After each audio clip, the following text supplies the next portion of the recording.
Power grid company of Bangladesh PGCB limited নিয়োগ বিজ্ঞপ্তি। Power grid company of Bangladesh PGCB limited দেশব্যাপী জাতীয় বিদ্যুৎ গ্রিড পরিচালন, সংরক্ষণ ও উন্নয়ন কাজে নিয়োজিত। পিজিসিবিতে নিয়োগযোগ্য শূন্য পদের বিপরীতে নিম্নবর্ণিত পদসমূহ পূরণের লক্ষ্যে বাংলাদেশের স্থায়ী নাগরিকদের নিকট হতে অনলাইনে দরখাস্তর আহ্বান জানানো যাচ্ছে। পদের নাম, বেতন স্কেল: জুনিয়র হিসাব সহকারী গ্রেড 11, বেতন 23,000 টাকা এবং চাকরি বিধিমতে প্রযোজ্য অন্য ভাতা সুবিধা। পদ সংখ্যা 5টি।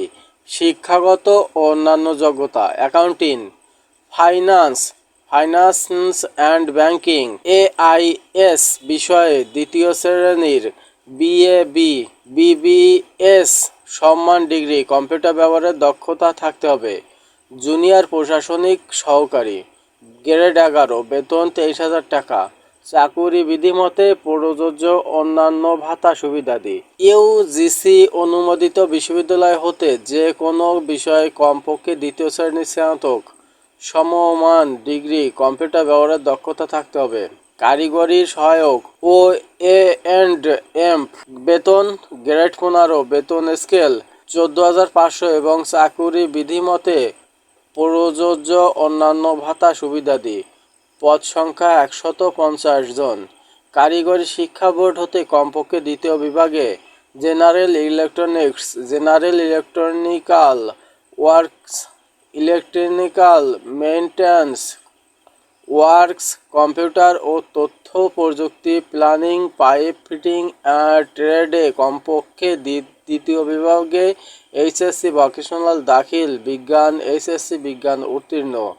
প্রার্থীকে অবশ্যই সুস্বাস্থ্যের অধিকারী, দৈহিক পরিশ্রম করার সদিচ্ছার স্বাভাবিক প্রবণতা এবং বৈদ্যুতিক টাওয়ারের স্থাপনায় উঠানামার দক্ষতা থাকতে হবে। অফিস সহায়ক গ্রেড 15, বেতন 14,500 টাকা এবং চাকুরি বিধিমতে প্রযোজ্য অন্যান্য ভাতা সুবিধাদি। পদ সংখ্যা 4 জন। কমপক্ষে দ্বিতীয় বিভাগে এইচএসসি দাখিল সমমান পরীক্ষায় উত্তীর্ণ হতে হবে। টেলিটক বাংলাদেশ লিমিটেডের ওয়েবসাইট http://pgcbteletalk.com অথবা পিজিসিবির ওয়েবসাইটে উল্লেখিত লিঙ্কের মাধ্যমে 7/7/2024 হতে 31/7/2024 তারিখ রাত 11:59 পর্যন্ত আবেদন পূরণ করার নিয়মাবলী অনুসরণপূর্বক আবেদন করা যাবে।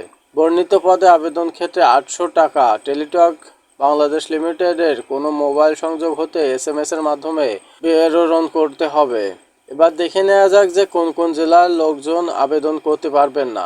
ক্রমিক নং 1 এবং 2-এ মুন্সিগঞ্জ, ফরিদপুর, গোপালগঞ্জ, রাজবাড়ী, ব্রাহ্মণবাড়িয়া, চাঁদপুর, কুমিল্লা, লক্ষ্মীপুর, রাঙ্গামাটি, রাজশাহী, পাবনা, খুলনা, নড়াইল, বাগেরহাট, বরিশাল, ভোলা, ঝালকাঠি, পিরোজপুর। অন্যদিকে এতিম এবং শারীরিক প্রতিবন্ধী কোটা সকল জেলার লোক আবেদন করতে পারবে। 2 এবং 3 নং পদের জন্য মানিকগঞ্জ, গোপালগঞ্জ, রাজবাড়ী, ব্রাহ্মণবাড়িয়া, রাঙ্গামাটি, পাবনা, নড়াইল, ঝালকাঠি এই কয় জেলার লোক আবেদন করার প্রয়োজন নেই। তবে এতিম এবং শারীরিক প্রতিবন্ধী কোটায় সকল জেলার প্রার্থী আবেদন করতে পারবেন।